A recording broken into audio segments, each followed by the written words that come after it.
But some of you don't want to learn.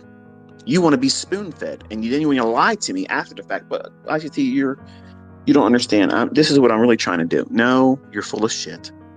You're trying to take a trade. I guarantee you've probably taken 3 trades this morning, and you regret it. And then the move that unfolded, you weren't part of that, and you feel regret.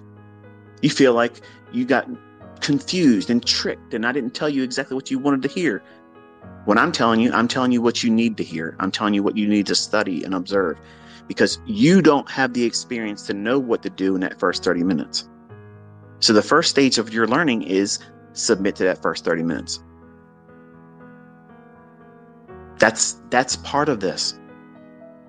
That first 30 minutes is much like an Asian session in forex, whereas Asian range, rather not Asian session, Asian range is several hours in length and time. But the first 30 minutes after midnight New York local time, that's an opening range too.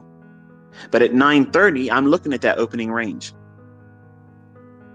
And we've had a large trending day yesterday. We had a large range expansion to the downside. We had our targets reached.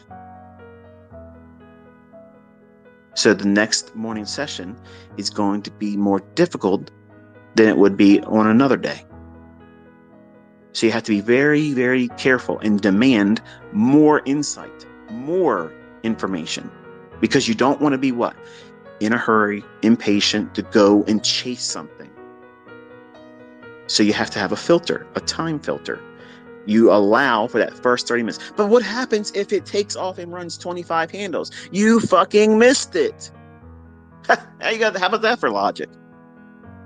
But you don't want to accept that, because you want to be able to do every fucking micro move.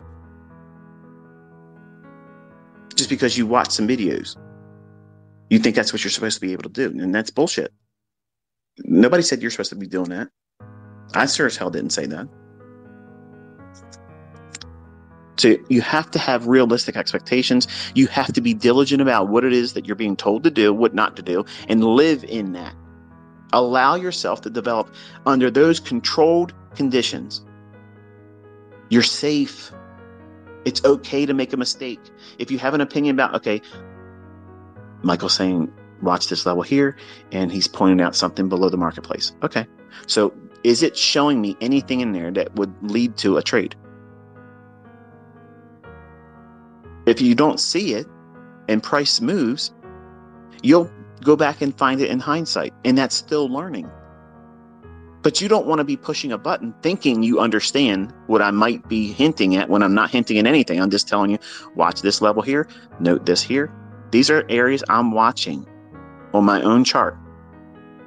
I am not putting things out there that are ambiguous, that mean nothing.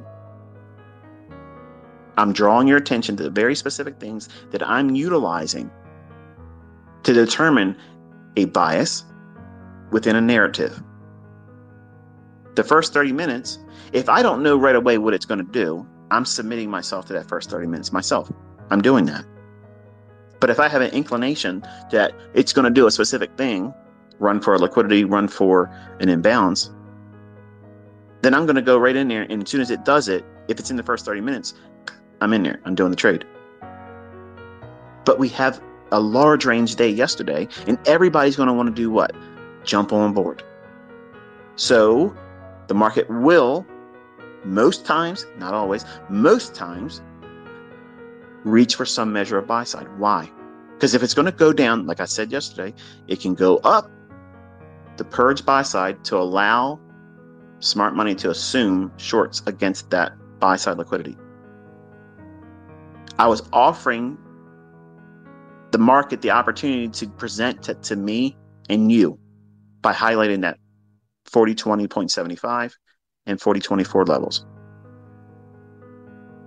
If it doesn't reach there and you're in the first 30 minutes, nothing has happened.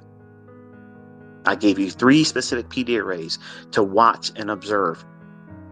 You know, if you've been paying attention and taking notes, for the folks that know I've said this, do me a favor.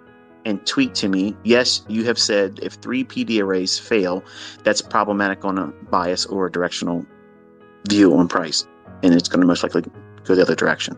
If you know I've said that, please tweet that and say you've heard me say that, because I know I have. I haven't just said it one time, I've said it multiple times. But if I say order block or fair value gap or volume imbalance, if you're here to find something to talk about that didn't happen correctly, you're going to have a whole lot of opportunity to do that erroneously. Not everything I'm referring to is an entry. There are measuring points, balance points, points of reference. That way we see what is the ebb and flow of price. Is it respecting this level? Is it not respecting it? If it goes through it with a lot of speed and magnitude, that is also a characteristic that is important. When we had price return back to that fair value gap at the 9 minute after 10 candle, 1 minute ES, came all the way back up, touched the bearish order block, spent about 4 or 5 candles in there, and then repriced lower, then made the lower low. As it was dropping, I said that we want to see it go through the fair value gap from 650 time candle, and then offer, if it comes back to it, resistance. Now it went through the initial low at 1015. So once it takes out that low, we're not interested in seeing it return back to that fair value gap then, because we've expanded and made another lower low. So there's no need for it to come back to that fair value gap that's formed on the 650 candle. To come back to that level is problematic, which is why I said that hypothetically your stop loss on this idea would be 4000.5 or 4,001/2 of a point, to which it returned back to, but not before trading to 39.91 to offer a partial near the low. So 50% of the trade idea that you're logging, you may not have seen the setup, but you know the logic I'm talking about because I'm mentioning it in the tweets. Once everything's done, you take that information, go back into the chart, and you study. What do you see? What is it you see? For some of you, you're going to see the consequent encroachment of the low in the candle formed at 9:30. 9:38 rather, sorry. And the market trades up into that fair value gap I mentioned, around the 4,007 levels, what it is price-wise, but the actual candle for the fair value gap is at 5 minutes after 7.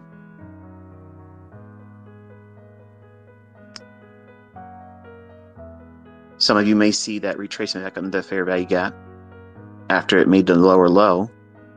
That's your optimal trade entry.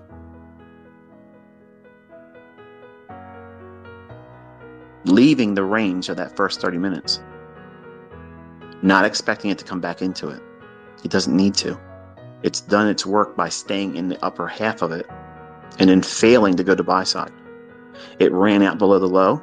Okay, so what does that tell us? From a narrative stance, it says it's going to be seeking discount. Price will explore going lower into inefficiencies that are below market price, which is why I took your attention to the candle at 650. That's your fair value gap that was below price. And then the old low. And then once we went through them, 50% of the trade comes off. Why? Why? Because it could go down and take the low, make a lower low, put people on the wrong side selling short on a breakout, and then come all the way back up against the entirety of the daily range. It just so happens it retraces back up into that fair value gap formed at the 9 minutes after 10 or 10:09 candle time wise, trading back up into the 4,005 level essentially, and then repricing lower to make a lower low. So now we had 2 times making a lower low. Why did I say 39.91 and I think it was 3/4? If you measure the low of 3995.50, which was the initial low of the day, and the 3988 level, which is the top of the next new week opening gap that I gave you yesterday, below the market price. Midway between that, you get 39.91 3/4 or 0.75.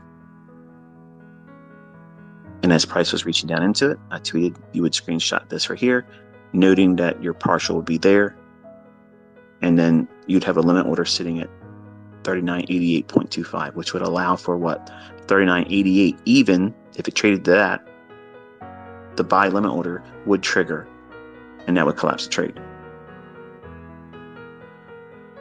But because we had what? 2 stages of offset distribution. That means the market rallied above the buy side above 40.15. Those highs at 840. Looking at your 1 minute chart, look at the bottom of the chart at 08:45. Go straight up from there. Just to the right of that, you'll see there's relatively equal highs on the 1 minute chart. That's a buy side liquidity pool there. The market rallied above that, but failed to get to 40.20.75. Spent the majority of the time in the first 30 minutes in the upper half of that range.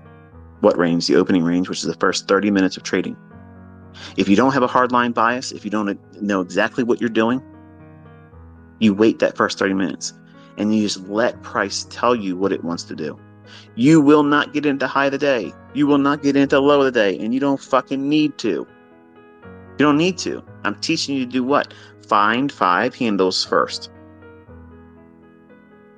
That's your first goal, is be able to go into the chart, not necessarily live right now, because that's not even where you're supposed to be at in your development. You should be able to identify where 5 handles are in hindsight. Where's the setups? Where do you see it? Because if you can't see it there, you sure as hell aren't going to be able to see it when it's live. You won't know what it looks like, which is the reason why I'm giving you these prompts to screenshot. That way you can look at it right then and there. At this moment, you have some information to digest. It would be the equivalent of, if you were watching it without me saying anything, you should be seeing something right then and there. And then I tell you what the label is, so that way you know this is what I should be observing at that moment. At this instant right here, this is what I should be thinking. Not because you should already know it, but I'm conditioning you to subconsciously retain this as a false memory. You're tricking your brain into thinking you knew this in advance. When I'm calling it beforehand, I'm lending my experience to you. I'm lending it. I'm prompting you to do the things that if you would have known how to do this, you would be seeing this very thing at that instance in time. That very second, that moment in time, this is the part that you should be observing at that moment. So since you don't have that skill set or the understanding of it, that's what tape reading is. I'm literally prompting you to pull out at the very specific times when price is doing certain things that's going to be helpful to you, which leads to what? Understanding how the market moves from one PD array, from discount to premium, from premium to discount, one PD array to the next.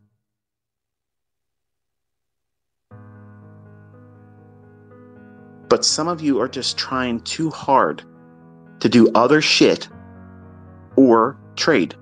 And you're not just simply taking what it is I'm giving you, which, months from now, if you submit to it, you're going to know how you were trying to make it harder than it needs to be. You're prolonging your learning, not me. I'm every day showing up. But you can say you're showing up every day too. But if you're showing up every day and you're not paying full attention, not focusing on the things I'm telling you to do, and avoiding the things I'm telling you not to do, pushing a button, demo trading. I'm going to say it for the folks that didn't hear me the first couple of minutes of this session. If you share that you have taken a trade, whether that's profitable or losing, do not include my handle in that tweet, because I will block you. I don't want to see it. I don't care to know. When I want to know, I'll ask you. Then you can all flood the responses to that tweet when I'm asking. But right now, I need to have the peace of mind knowing that if you're hurting yourself, I don't want to know about it, because you're not listening. And if you're making money, you're not learning. The only thing you're doing is getting hopped up on goofballs. And when the party ends in November and you didn't learn how to do this on your own, you're not going to have that experience anymore. You're going to be right back in where you are right now, learning next to nothing, looking at other people, wishing that you could have done what they were doing. And I mean this sincerely. It's not that I don't care about you. I don't want to be bothered by this shit that is a testimony that you're not listening. Just like when I ask you not to call me the greatest of all times and the goat, and this shit still happens. It makes me angry as fuck when I see it. I can't stand it. It's like you're calling me a derogatory term. I know what you're saying, but I don't want that. I don't want that label on me. So when you listen to me and I'm doing these live sessions or calling out things on Twitter, keep the focus on whatever it is I'm taking your attention to at that moment. And then you explore your chart at that moment. Go into those screenshots and what do you see? Remember all the examples of me doing that over the years? Or I'd say, what do you see? WDYS question mark. And I'll show you a piece of price action. And for the people that don't really want to learn, or, cynics, oh, it's not enough information here. There's a lot of fucking information in the things I'm sharing. The thing I'm looking for you to identify is in that piece of price action. And the people that understand, they can see it. The folks that have not learned enough yet, they won't see it. And that's not a problem. It means that that's an opportunity for you to learn more. You dig into that. But you're looking at this thinking you know how to learn better than I know how to teach you. And that may sound arrogant on my part, but it's more arrogant for you to think that you know what you're supposed to learn when you have no idea what the fuck you're doing or what it is I'm going to teach. I mean, think about the level of absurdity to assume going to someone that's proven that they understand something, making themselves available, telling you what to do, tell you what to avoid, and then you do everything diametrically opposed to the instructions. And then mention that you're confused, mention that you're lost, mention that you just took a loss. You took a losing trade today. Everything in that is communicating that you are the fucking problem. Just like I had paid students that were the fucking problem. They couldn't see it. They were so blinded by their perception of themselves. There's no way they could make a mistake. There's no way they done this wrong. When everything they were showing, I'd say, okay, what are you doing? Well, I'm going long in euro. Why the fuck are you going long in euro when I'm talking about in the analysis that we're going down to these levels here? And it's going to those levels.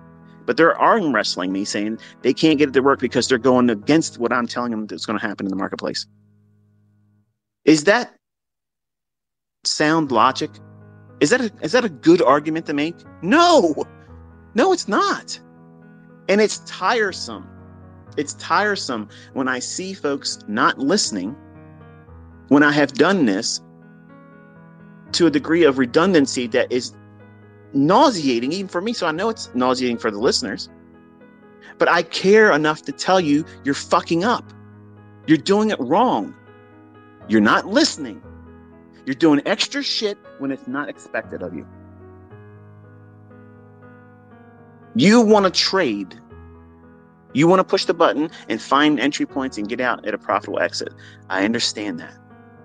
But you also want to take that shit to social media. How do I know that? Because you're quick to give me feedback that I didn't ask for and you shouldn't be providing. You're pushing a button when you're told not to. And you're frustrated because you can't bring your receipts to the people you want to flex on. And you don't think I know that? I know it.